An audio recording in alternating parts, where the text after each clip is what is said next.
అంటే ఏమిటి? ఈ పంచాంగ శ్రవణం ద్వారా ఏం ఫలితం కలుగుతుంది అన్నది ఈ వీడియోలో మనం తెలుసుకుందాం.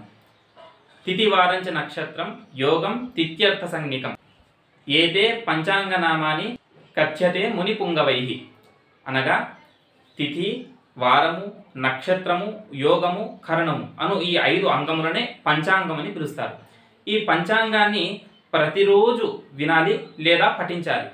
కనీసము సంవత్సరంలో ఒక రోజైనా ఈ ఉగాది రోజైనా ఈ పంచాంగ శ్రవణం చేయడం వల్ల కలిగే ఫలితాలను ఇప్పుడు తెలుసుకుందాం.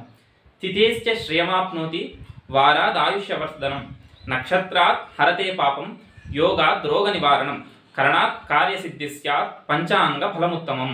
అనగా తిథులు సంపదలను కలుగజేయును, వారములు ఆయుష్ను పెంచును, నక్షత్రములు పాపములను హరించును, యోగములు రోగములను నివారించును, కరణములు కార్యమును సిద్ధింప